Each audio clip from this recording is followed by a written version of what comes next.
तकिया हटाकर गाय के घी को कुनकुना गर्म करके दो दो बूंद नाक में डालकर सो जाइए। प्रातःकाल उठेंगे तो कंठ के ऊपर के सारे रोग ठीक हो जाएंगे। अगर कंठ के नीचे कोई रोग है, गाय के दूध को गर्म कीजिए, गर्म कर उसमें 1 चम्मच हल्दी डालिए, उसे उतारिए, छानिए और 1 चम्मच गाय का घी डालकर चम्मच से नहीं घोलना, गिलास से ऊपर नीचे करना, एक रस करना और खड़े होकर पीना। मैं विश्वास के साथ कहता हूं, गर्दन के नीचे के सारे रोग समाप्त हो जाएंगे गौ माता की कृपा से। आप कर देख लीजिए। माताएं यहां बैठी हैं, माताएं से कहना चाहता हूं, अगर अपनी बहू या अपनी बेटी जिस दिन गर्भवती होती है, आप जाकर अस्पताल में नाम लिखा देते हैं कि हमारी बेटी प्रेग्नेंट हो गई है, गर्भवती हो गई है, अस्पताल में नाम लिखवा दिया। वहां से दिन गिनना प्रारंभ करते हैं और जब 9 माह होने वाला होता है, डॉक्टर के पास जाते हैं, डॉक्टर कहता है ऑपरेशन करना पड़ेगा, बच्चा अंदर उलझ गया है।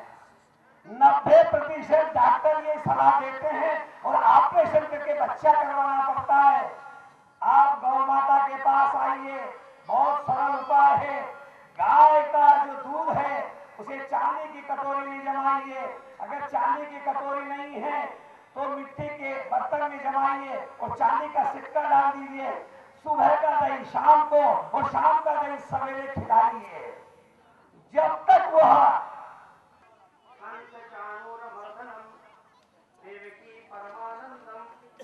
भारत की समृद्धि का, भारत की आर्थिक समृद्धि का मुख्य आधार भारतीय गोवंश है।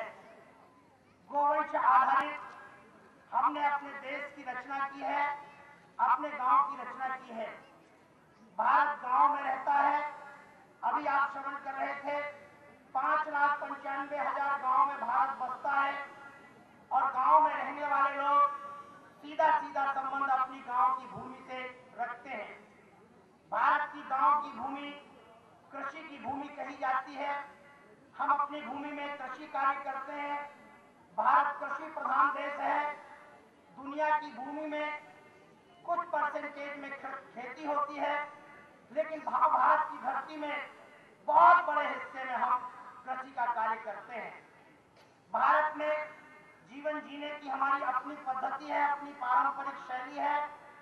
भारत जहां एक और कृषि प्रधान देश कहा जाता है, वहीं भारत ऋषि प्रधान देश है। हम जितने लोग यहाँ बैठे हुए हैं, जब कभी धार्मिक कृत्यों में हम संकल्प पढ़ते हैं, हमारे पुरोहित जब हमसे संकल्प करवाते हैं तो वो कहते हैं कि अपने गोत्र का नाम लीजिए, और जब हम गोत्र का उच्चारण करते हैं, ध्यान दिया होगा आप सब लोगों ने, हमारे गोत्र में कोई न कोई ऋषि का नाम आता है। किसी विश्व मंगल गौ ग्राम यात्रा का कार्यक्रम है। हमारे पूज्य संतों ने, सनातन धर्म ने केवल भारत का मंगल कभी नहीं चाहा। भारत का ऋषि, भारत का महात्मा जब कोई कार्य करता है तो केवल नहीं लिखता है कि भारत का कल्याण हो। आज जिसको हमने माता माना है, पूजा है, फिर भी 60 वर्ष व्यतीत हो जाने पर इस संत भारत में उसी मां को काटा जाता है। प्रातः काल सूर्य की किरण फूटती है, लाखों करोड़ों गाय इस पावन पवित्र वसुंधरा भारत की धरती से विदा हो जाती है।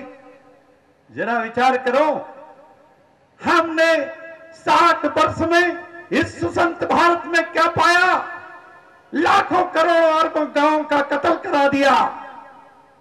अब इस भारत की जनता को सोचना होगा, समझना होगा, और अब ये कत्ल खाने बंद करने होंगे। खाद बीज हाथ से नहीं डालना, सीड ड्रिल है, पैदल नहीं चलना, सीट है। 5 एकड़ की खेती किसान उससे कर सकता है। इसी प्रकार से बैलों से चलने वाला जनरेटर बना है, उदयपुर विश्वविद्यालय ने बनाया है। अब किसान अपने कुएं से, नदी से, नहर से पानी निकाल लेगा, बिजली पैदा कर लेगा, आटा चक्की, कुट्टी मशीन, थ्रेसर चला लेगा, उसको सरकार की बिजली की जरूरत नहीं। इसी प्रकार से गांव-गांव में जो बिजली की समस्या है, गोबर बैंक बनाकर, गोबर गैस प्लांट लगाकर अब ऐसे यंत्र बन गए, बिना एक बूंद डीजल पेट्रोल के गोबर गैस से आप कितना भी बड़ा जनरेटर चला सकते हैं। राजस्थान में कई गौशालाएं 20-20 हार्स पावर का जनरेटर गोबर गैस से चलाती हैं बिना खर्चे के। विश्व मंगल गोग्राम यात्रा का यह एक तेज चलने वाला तूफानी दौरा जन आंदोलन बनते जा रहा है। जब ये यात्रा की कल्पना 2 वर्ष पूर्व की गई, रामचंद्रापुर मठ में एक विश्व गौ सम्मेलन हुआ और उसमें देश भर के सभी धर्माचार्य, सभी संप्रदाय के प्रमुख और भारत में सामाजिक काम करने वाले जो बड़े संगठन है, जिसका मास बेस है, व्यापक जनाधार है, ऐसे लगभग 100-150 संगठन के लोग, लगभग 4,500 गौशाला के लोग, भारतीय चिंतन, भारतीय विचार से काम करने वाले लगभग 450-500 अन्य प्रकार के लोग जो जिले स्तर में काम करते हैं, और विदेश के लगभग 28 देशों से लोग आए थे।